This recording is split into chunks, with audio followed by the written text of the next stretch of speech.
Hello, my name is Gitu. I'm talking about suicide and suicide prevention today. It is quite a difficult, sensitive, but very important topic to talk about. Before I get started, I just want to say that if you are currently experiencing suicidal thoughts, um, please don't watch this video. Rather get help and call this helpline or call a loved one that you trust and let them know what's going on. If you do decide to watch it for some reason, please watch it through the end. Do not stop halfway. Okay, so suicide is quite a traumatic event.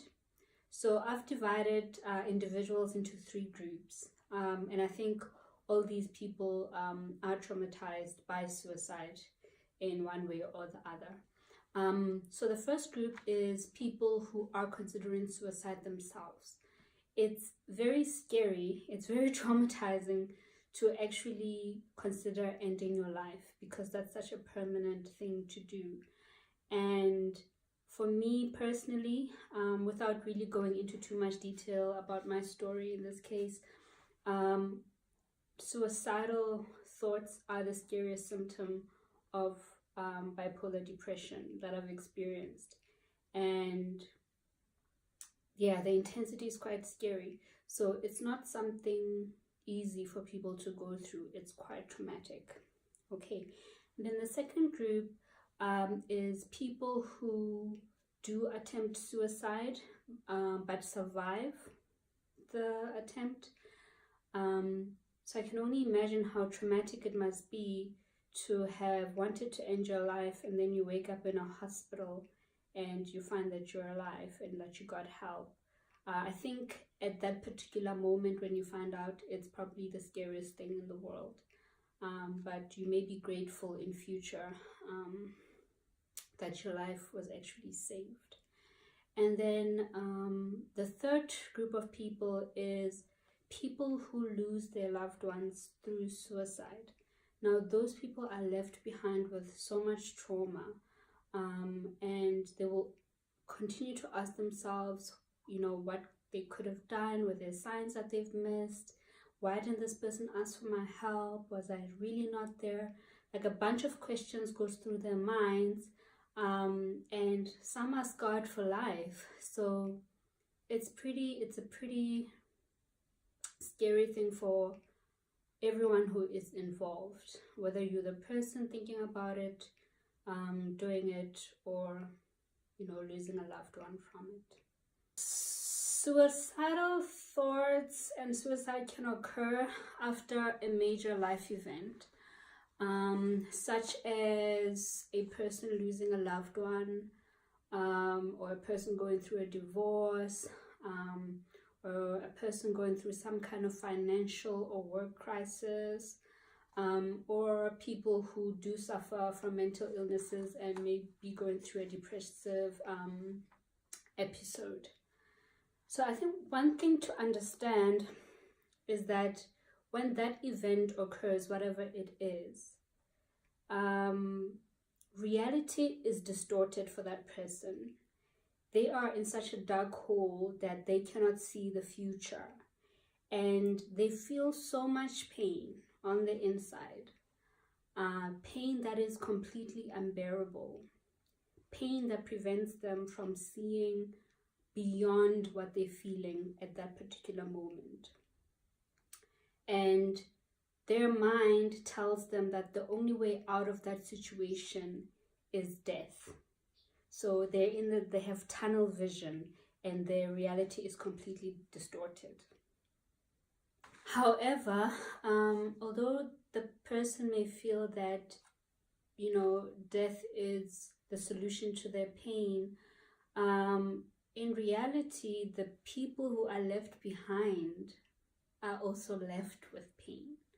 So it's not really a solution at all. Okay, so some stats. According to the WHO, approximately 800,000 people die due to suicide. And that equates to one person dying every 40 seconds. That is pretty scary. And suicide is the leading cause of death for people aged between 15 and 29. Right. And I think generally it's well known that males commit suicide more than females do. And more females are diagnosed with depression, so they seek help quicker. So females will attempt, but the success rates of their attempts is less than that in males. And according to SADC, 70% of all suicide attempts were in individuals who suffer from a mental illness, and approximately 23 people die due to suicide every day in South Africa. And that contributes to about 11% of non-natural deaths in the country. So there are statistics from different regions in the world. So I'm going to list the top five regions with the highest rates of suicide. Okay, so on top of the list is Europe, followed by South Asia, then the West Pacific, then the Americas, and number 5 is Africa. What are the risk factors of suicide? There's a couple here that I'm going to read off. So one or more prior suicide attempt, someone with a history of a mental illness such as depression, bipolar, schizophrenia, etc. Someone with a family history of mental illness or substance abuse, someone with a family history of suicide, someone with chronic physical illness including chronic pain, someone who's been physically or sexually abused or is currently going through that, someone with minimal social support, someone who's had recent losses such as physical or financial or personal losses. The elderly and the young adults are at risk, someone who's unmarried, males are at risk, and someone who lives alone is at risk. So those are the risk factors. Okay, so the first warning sign is the person talks or jokes about death. So they can say things like, I wish I was dead. I wouldn't mind dying. I'm so tired of all of this. I just want to end things. Nothing matters anymore. So those are some of the signs that you can pick up. And secondly, the person may have signs and symptoms of depression. So they may have feelings of hopelessness and worthlessness. They may lose interest in the things that they used to enjoy. They may be withdrawn. Their eating habits may change. And they're just in this depression. So that could also be a sign that they're thinking of suicide. Or the other sign is when a person who was depressed suddenly has a lift in their spirit. They're suddenly just happy. So in such a case, it may be that the person now has a plan to commit suicide and they feel happy knowing that all of this is going to end soon. Their pain is going to end soon. So that kind of lifts their mood. So that is another sign. And the fourth one is the person starts preparing for death. So they will sort out their will. They will start giving their personal belongings away, and they will start saying goodbyes. And these goodbyes may be subtle. I mean, they may be obvious or they may not. So that's just something to watch out for. And The last one is there may be personality changes. So if somebody was a person who is very sociable, suddenly becomes withdrawn, and their habits change, like abuse substances, their eating habits change, their sexual behavior changes. So everything is unusual for them. It may also be a sign that they are thinking of committing suicide. So those are the 5, but there's certainly more. But these are the ones that I've listed in this video. So how do you help somebody that is considering suicide? How do you help them? I think what's important is that the person should feel that you care about them. So you need to be mindful of how you communicate with the person. I think what's important is for you to listen and try to ask questions that will assist with the person to express their feelings. Yeah, and I think if the person is known to have a mental illness, as a close relative or a friend, you should try to learn as much as you can about the person's mental illness and about depression in particular, because they may be going through a depressive episode. And with that knowledge, you are able to remind the person that, look, whatever you're experiencing right now is a manifestation of the illness. It's not who you are. You are experiencing the suicidal thoughts because of your illness. Secondly, you can invite the person out, because when you're in that state of mind, you feel isolated. You feel like nobody cares, even though there are people who care about you. So inviting the person out means they get out of that space that is so full of darkness for them, and they get some sun, and they get to interact with other people. If the person is not comfortable with leaving the house, then I think you can go over to their place and stay with them, talk to them, or do whatever, even if you're just there, just so that they don't feel alone.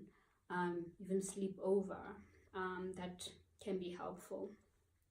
And if you suspect that somebody is planning to commit suicide, then you need to be straightforward with them, but in a manner that is caring. So you need to ask them directly if they are planning to commit suicide. And don't be shocked. Try to be as composed as you can, and just let them talk and express their feelings.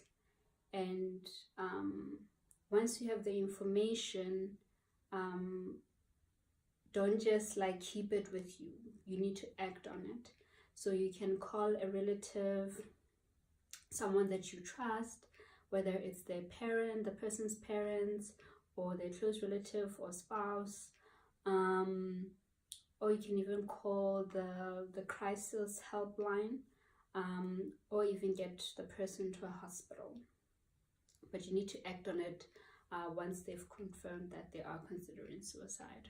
Fourthly, you can talk to the person about attending support groups. There are many within South Africa offered by SADC. So those can be helpful for the individual, especially if maybe the person does not have enough support, or feels like, they would rather be in a room full of people that they can relate to. So offering a support group is one of the ways to help someone.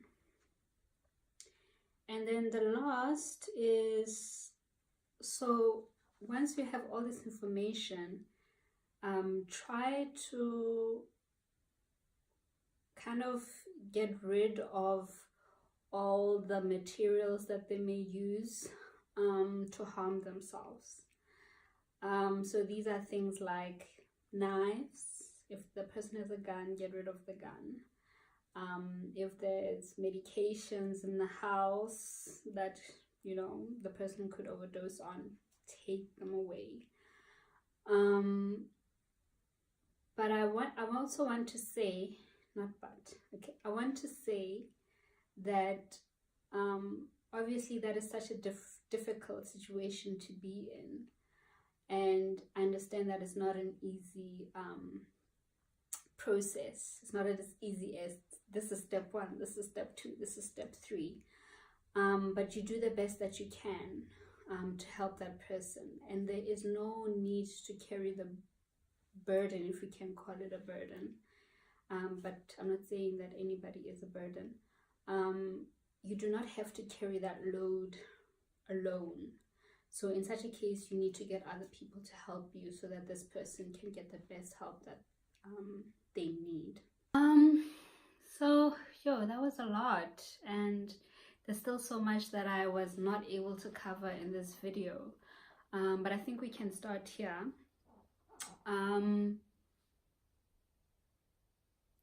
There is hope. If you cannot see beyond where you are, if you are somebody that is going through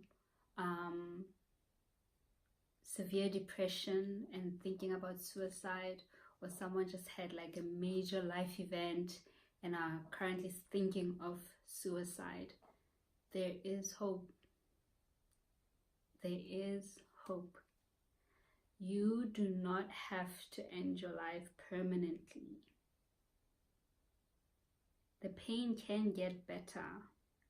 Just reach out to somebody. You don't really want to die. You're just feeling too much pain inside of you. And there is help. I know, because I've gone through it. There is no shame in feeling how you're feeling. Don't feel guilty.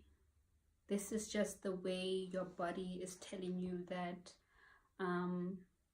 you need somebody to assist you. So do not feel shame, do not feel guilt, just reach out. You can do it. And thank you so much if you did watch this video. I hope you learned something from it. If you have anything to add, please comment. And if you have maybe other strategies or solutions, or maybe you've had experiences with this and you think it may be helpful for others, please leave a comment. Thank you so much for your time. Till next time.